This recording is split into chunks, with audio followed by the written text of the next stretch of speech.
Здравейте! В днешния видеоурок ще ви демонстрирам как да работите с DaVinci Resolve, откъде може да бъде свалена програмата, как да инсталирате и така нататък. Сега първо това е сайта на Blackmagic Design. Отивате в браузъра и това е основно продукти.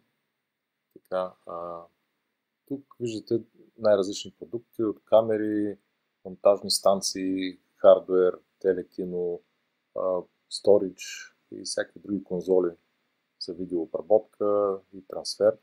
Но ние отиваме на DaVinci Resolve and Fusion Software. Така, кликаме на тази страница и ни отваря следните два варианта. DaVinci Resolve Free и DaVinci Resolve Studio. DaVinci Resolve Studio е платената версия за $295, но като за начало ви препоръчвам да свалите безплатната версия. Тя е достатъчно добра, има достатъчно много добри опции, които може да ползвате, докато стигнете на ниво да ползвате DaVinci Studio, платената версия. Ето, тук ви дава последната версия до момента 19, DaVinci Resolve.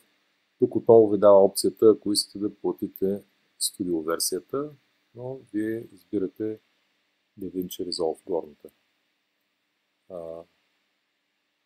Отдолу за $295, пак ви казах, в случай, че е много задобреете и решите да апгрейднете с студийната версия, винаги може да дойдете на сайта и да си свалите следващата версия, да платите и да ползвате. Аз няма да я свалям, понеже съм я инсталирал, съм я свалил, така че направо отварям инсталираната вече версия DaVinci Resolve. Така, чакаме да зареди. Аз ползвам Studio 18 версия, не съм инсталирал 19, защото в момента работя върху няколко проекта и съветвам, докато имате проект в момента, върху който се работи, да не апдейтвате, апгрейдвате, преинсталирате с по-нови версии. Това съдържа риск, който може да редица от рискове, които могат да ви попречат да финализирате проекти, върху който работите. Така, това са проекти, върху които аз съм работил. Те се запазват тук в първоначалния прозорец, като стартираме DaVinci, но вие ще отворите, на вас ще ви се отвори само този Untitled Project, проект без заглавие. Така, отваряте, това е отваряне на нов проект. Отдолу има различни опции за различните табове, където се отварят различни програми. Имаме Fusion за обработка, Fairlight, Color Grading, Fairlight Audio за обработка на аудиото. Но първоначално сега ще монтираме този прозорец се използва за бърз кът, бърз монтаж. Така, добре е да сейвим, да създадем един нов проект, който примерно да кръстим. Сега ще кръстя DaVinci Resolve, DaVinci Test. Сега, за да импортнем видео, ние естествено знаем къде се намира нашето видео, къде е записано в хард диска, в компютъра или на външен диск. Тук са опциите, от които също може да намерите пътя до тези файлове, или ако кликнете отдолу, където в момента показвам, и изберем Import Media. Сега Import Media по същия път, който намираме файловете. Ето, моите файлове са в Movies. Тук съм ги селектирал някои от тестовите файлове и примерно избирам един файл, който съм кръстил DaVinci Resolve. Работа с DaVinci Resolve. Open. Сега тук ни пита дали на какъв фреймрейт искаме да променим таймлайна, дали да използваме фреймрейта на видеото.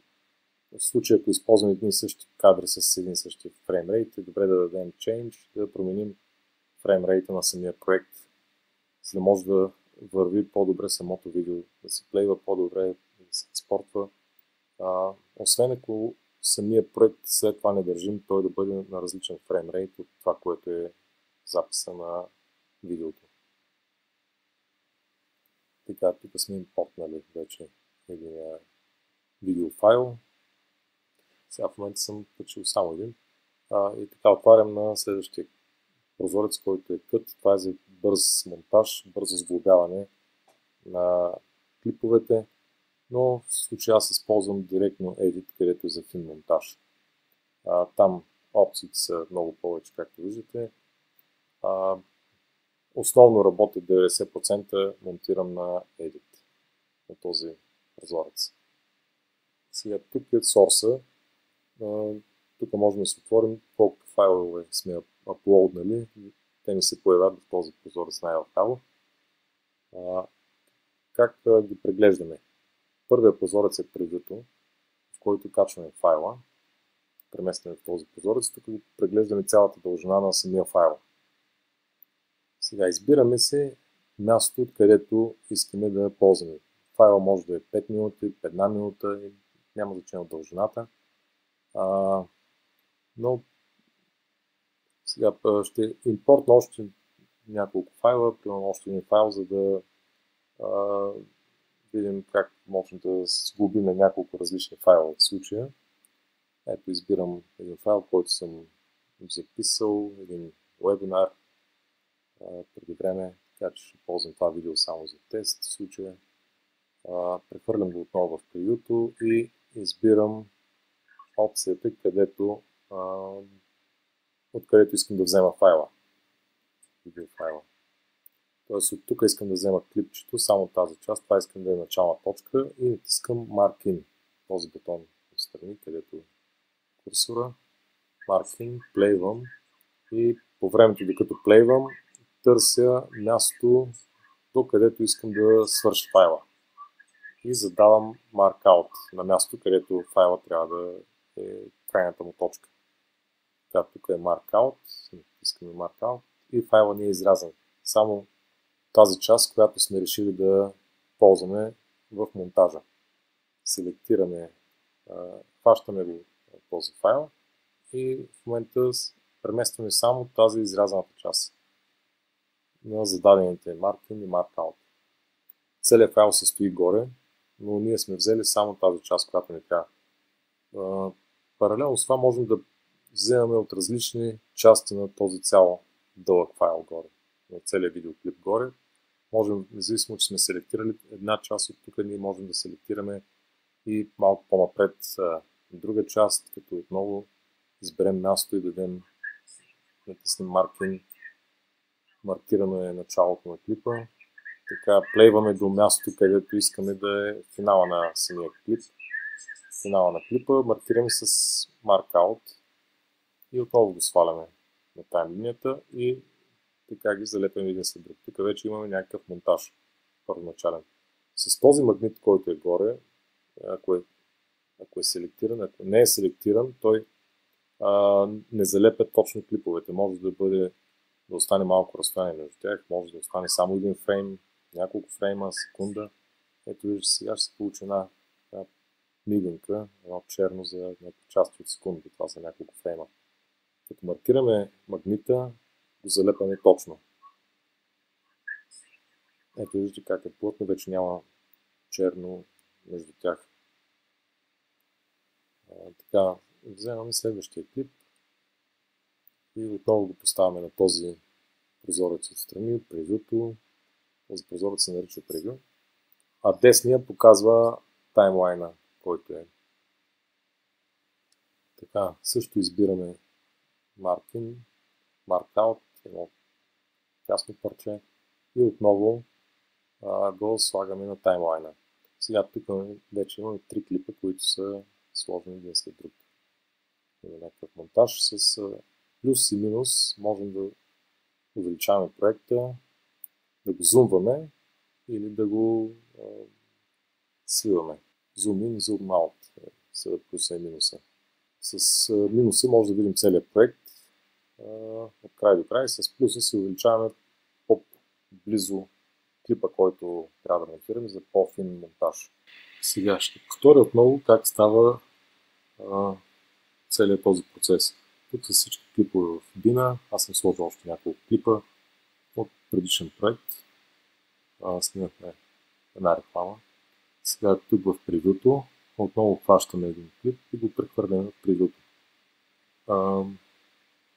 Избираме се някои от произволно от тези клипове. Те са достатъчно много в момента. Тук са ми всички клипове, които сме импортнали за рекламата. Сега в превюто отново си избираме клипа, който искаме да изрежем. Сега тук отново правим същата процедура, само че с клавишите.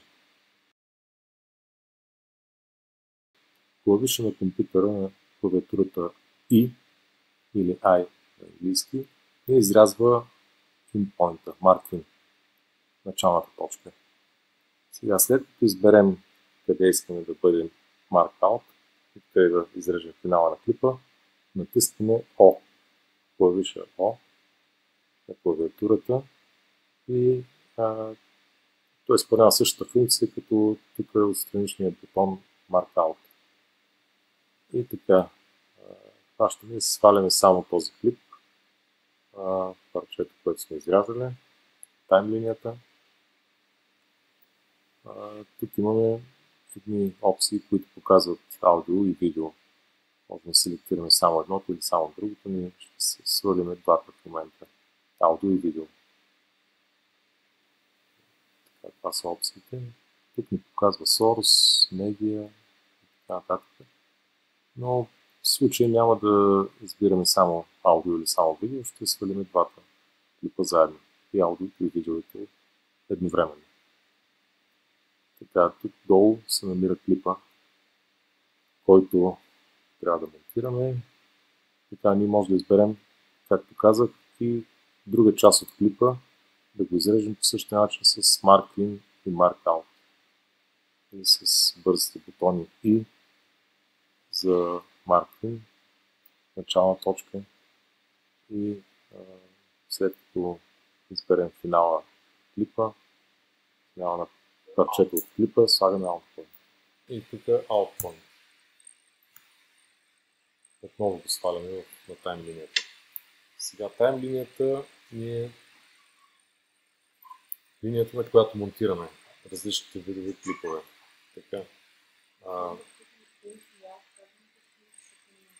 Така, in, out, ето, слагаме този клип и избираме с точката И, с I, бутон, клавиш I. Другото е с O, out. Също така може с тези стрелки. Mark in, mark out. Значи от тук, ако не е с шорткътовете, може от тук mark in. Даваме тук като mark.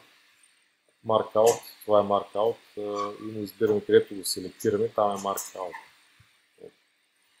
Ако решим също така да ги съкратим, може и така с стрелката да се съкратят.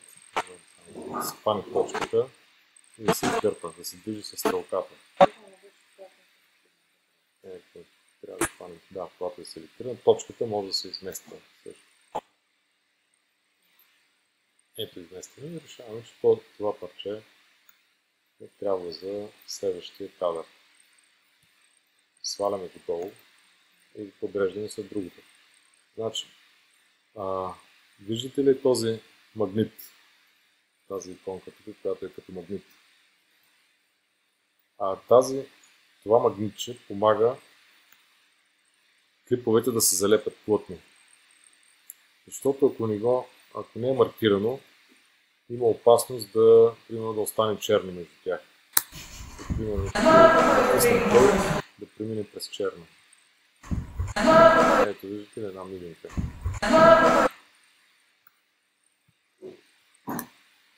За да се залепи точно, затискаме магнита и той не го залепя. Сега до него има една верига. Тя е маркирана като верига. Това е, когато е маркиран файла, тук с тази икона този бутон, ако натиснем и не е маркиран, не е активиран, клипът се отделят аудиото от видеото. Значи тук по принцип са вързани, по този начин се връзват и ако хванем само видеото, го местим заедно с аудиото. Но когато ги развържем по този начин, ние ги разкачваме, прелинк се казва, вече след като клипа обаче не трябва да бъдат маркирани двата, след като можем да маркираме само едния или само другия и да ги разделим, да ги разместим. Аудиото може да бъде изтрито, ако решим, че не трябва по този начин. Ето, примерно, сега по същия начин този клип го маркирам, разделям аудио от видео. Когато обаче са маркирани двата заедно, независимо, че са сплитнати, те отново се местят заедно. Просто защото са маркирани заедно. За да се разделят, да могат да бъдат разкачени, да се разместват, трябва да цъкнем някъде другаде и тогава само върху единия файл. Тогава могат да бъдат разместени. Тук ни показва с колко са разминали аудиото от видеото. С 1 секунда и 11 фрейма се разминати аудиото от видеото. И ако имат говор, който е в синхрон, някой човек говори на близък план, ако ги разместим, тук в случая няма говор и няма да ползваме звука. Но ако имаме звук, в случая когато се разместят, ще има голям асинхрон между звук и картина. Тоест човек се отваря устата на едно място и звукът ще се чува от друго време. Тоест ще има разминаване в картина. Сега тук, тъй като няма да ползваме този звук, го изтриваме. Тук ще ползваме само аудио. Така. Идеята е да изберем достатъчно кадри, които са ни необходими за да започнем да правим този суров монтаж. В началото започваме с един по-груб монтаж, в който се подреждаме всички материали, които ни трябват, всички видеоматериали. Така. Примерно можем да започнем с някакъв общ план. В момент само да погледнем, имаше тук някакви външни кадри. Как става избирането на подходящи кадри? Примерно, при вашия креативен процес гледате ли с целият материал, който е заснет? Си отбелязвате кои моменти искате да... Да, в случая, аз този материал съм гледал. На случая вие ако попаднете, понеже съм го снимал и го знам, но когато ви попадне нов материал, ако само монтирате и материала не е ваш, т.е. снимал го оператор, вие трябва да го монтирате, тогава трябва да се изгледа целият материал. Как става това? Значи маркира се, всички кадри се маркират от тук. Вариантите са няколко. Единият вариант е да бъдат преглеждани един по един по този начин. Или така, или ги качваме от тази страна, от този прозорец, където е прибито, и си ги преглеждаме един по един. От началото до края. Или всички се качват на таймлинията, в зависимост от начина на работа на монтажиста. Някои си ги качват на таймлинията, подреждат ги един след друг, значи когато се маркират така и се свалят всички заедно, те са залепени един след друг. И тогава просто си ги гледаме.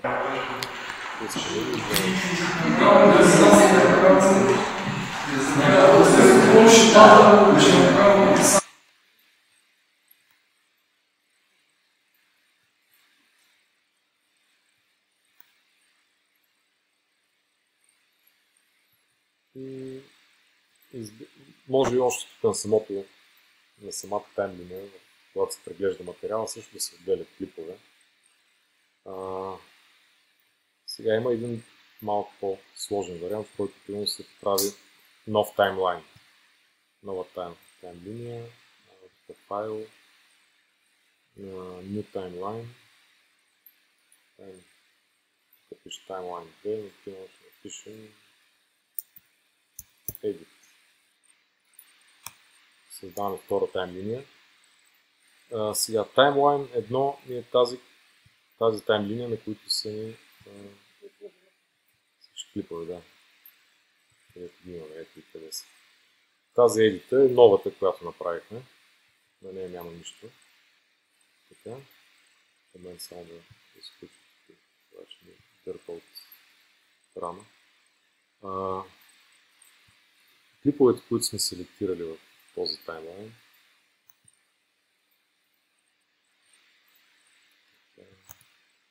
Само да го отворя. Ако селектираме, примерно, този клип, сме се го харесали. Този клип сме го избрали вече за монтажа. Така. Да, или Ctrl-X да го къпнем, или Ctrl-C. Ctrl-C е копи. Идваме в този таймлайн, празния, и му даваме Ctrl-V. Ctrl-V, paste тук. Сега това има различни начини на работа. Това е един вариант, който си изберете този начин да прехвърляте файлове от един таймлайн на друг. Също може да се ползва, но въпросът е колко са файловете. Ако са много, това малко забавя и малко играчка да се прехвърля от един на другия. Макар че и това го правят някои. Много зависи от обема. Ако са много клипове, много файлове, и този процес на copy-paste от един на друг става много по-бавно. Докато ако са по-малко, нали, няма да е толкова тотално да се прехвърлят, да се копират и пействат. Сега най-добрият вариант според мен е да се отгоре да се преглеждат. Значи, вариантите са няколко. DaVinci винаги едно нещо може да се направи по 2 и по 3 пъти. По 2 или 3 различни начина. Единият начин е този да свалят на таймлайна от тук да се махат. Примерно този файл искаме да го изтрием. Как става това? Маркираме го и го изтриваме. Обаче тук става дупка между тях. Какво правим? Селектираме, кликваме тук с мишката, или там с бутон, селектираме го и му даваме Delete. И изчезва черното. Сега как решаваме да съкратим някои от тези, примерно началото на този клип. Стрелката трябва да я сложим в началото на клипа. Трябва да се появи този знак. Виждате ли го? След като го хванем, натискаме бутона, ляв бутон на мишката и просто го дърпаме. Дърпаме и така го изрязваме до тази част.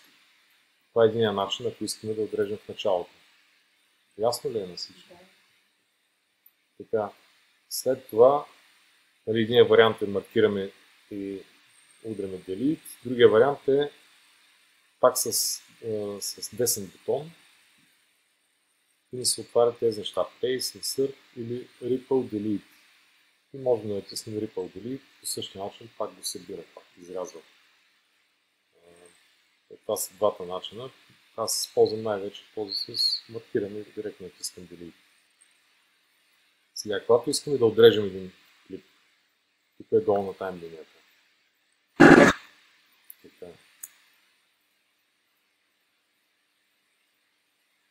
Искаме да отрежем една част от него. Има един инструмент, е този браснарски нож, който е тук Blade. На място, където се намира тази стрелка, искаме Blade, всъщност той е с бързите бутони. Иначе тук е с самия Blade и така избираме се място, където искаме да го отрежем. Тук сме избрали това място, където е стрелката и просто натискаме бутона. И той го отрязва. След това се натискаме плей. Тук кадъра. Идваме тук с блейда пак и пак натискаме тази част.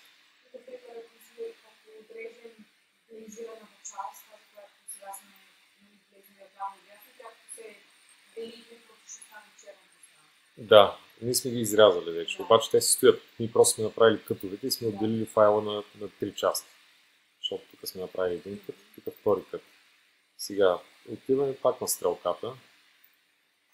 Така, маркираме стрелката, за да можем вече да освободим, да не е с на такова режим на рязане. И тук махаме тази предната част, маркираме тази част. Изтриваме, маркираме тази част и не изтриваме. Тук маркираме пак отново празното пространство, изтриваме го, маркираме празното и изтриваме го. Сега, след като сме завършили монтажа, тук има още няколко различни прозореца, различни опции, които могат да бъдат ползвани. Реално те се ползват само от специалисти, които се занимават с това е Fusion. Това е една съвсем отделна програма, която е интегрирана в DaVinci Resolve. Тази програма ползват хора, които се занимават с композитинг, видеокомпозитинг, 2D анимации и всякакви такива неща. Сега няма да обяснявам как се работи с нея, тъй като това е един много дълъг процес и много сложен. Той е дори доста по-сложен от монтажа. Следващия прозорец е отделна програма, която се нарича Color. Първоначално DaVinci стартира само с Color. Тя стартира като програма за Color Grading. Всички, които се занимаваха с обработка на цветовете и всякакви други неща, свързани с картината, с изображението, с цвят, грейдинг и всякакви такива по-специални ефекти, ги правиха на Color. Тук имаш много различни опции, които може да се ползва да се обработват цветовете само в определена част от спектъра, светли тонове, тъмни, дарк, сенките. Това е за общо. Така няма да... Наистина има много богата опция, дори само в самия Color. Това е за колористи, не е за монтажисти. Сега следващата опция е Fairlight. Това е също отделна аудиопрограма, която отново интегрираха вътре в самото DaVinci Resolve. Това е за... Аз реално не я ползвам, защото не се занимавам с звук. Работата с звук извършват звукарите, хората, които записват и обработват звук. За тях е направено също по-удобно. Един проект, като се импортне в DaVinci, когато се работи от монтажиста, върху същия проект да може да работи колориста, color grading, аудиото да могат да обработят в същия този проект. Това е едно огромно удобство, защото ако звука е стигнал до някъде и е доработил някаква част и монтажиста иска да направи някакви промени, в предния вариант това беше почти немислимо. Всеки път двойна и тройна работа, докато в момента монтажиста идва, ремонтира някакви неща и те се отразяват и в аудиопрограмата. Но само кътове и такива неща, докато самата обработка се извършва само на Fairlight. Така, няма да обработваме звук. Разчитаме на това, че е бил записан добре. И за да експортнем вече целият готов материал, който е монтиран в един отделен самостоятелен файл, трябва да дойдем на Delivery. Deliver, тук има една ракета. След като кликнем и отворим, тук ни се появяват няколко опции. Сега тук се подреждат кадрите, които сме ги залепили един след друг. Всички кадри, независимо от бройката, те се подреждат тук. Това нас не ни интересува, това е само информативно. Това, което ни интересува е опциите за експорт, формата на файла и кодека. Сега тук има, аз обикновено използвам Custom експорт и си нагласям различни формати. Примерно QuickTime, мога да използвам и некомпресиран за много високо качество. Apple ProRes също е много добър вариант. Apple ProRes 4/4 XQ, това е един от най-добрите формати за мастер. Тук избираме резолюцията. Каква е резолюция? Ако файла ни е сниман на HD, ние реално трябва да изберем някой от тези 1920 на 1080. Ако е сниман на 4K, е добре да използваме 3840 на 2160 Ultra HD. Така, нашия е сниман на HD, само HD, 1920 на 1080.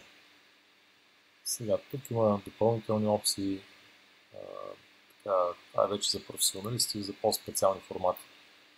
Това, което вас ви интересува, е тези готови настройки.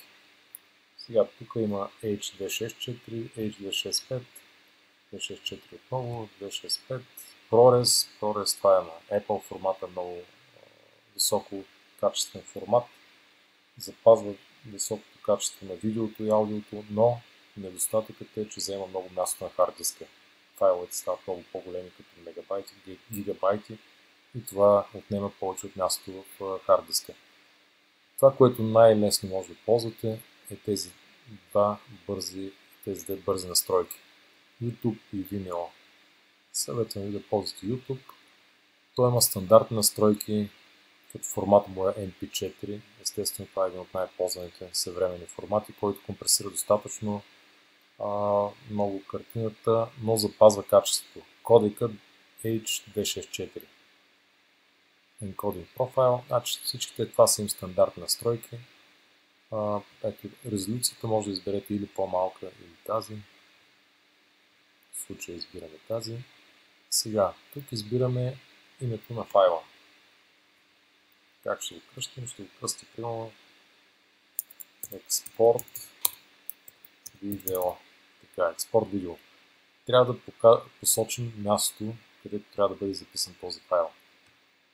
Сега тук избираме Browse и аз, понеже в момента нямам външен диск, обикновено експортвам на външни дискове, където има повече място. Тук ще ползвам, примерно ще направя една нова папка, New Folder,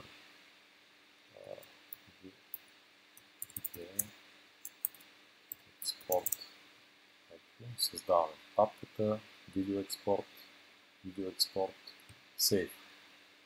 Така, сейвнали сме името видео експорт. Това е пътя, по който трябва да бъде записан. И идваме тук на Add to Render Queue. Така, задаваме го и тук ни се отваря файла вече, който трябва да бъде експортнат. До момента нищо не е експортнато и не е рендернато. За да го експортнем, за да му дадем рендер, трябва да отидем тук на този бутон Render All. За да дадем ли Render All, сега защо се казва Render All? Защото може да зададем и някаква друга компресия от същия този файл. Ето, примерно в ProRes, пишем примерно ProRes. На същото място го даваме да го запише. Сега в момента ще ни създаде файл с различна компресия. Същия файл, същата дължина, всичко едно и също. Просто компресията ще бъде много по-малка компресия, т.е. файлът ще бъде много по-голям и с много по-високо качество. Отново даваме Add to Render Queue. Ето ги отново двата файла. Селектираме двата файла и им даваме Render All. След като натиснем Render All, той започва вече да ги рендва тези файлове, които са маркирани. И изчакваме до края, след като са изренднати и вече можем да ги намерим в място, където сме задали да бъдат рендвани. И това е процедурата.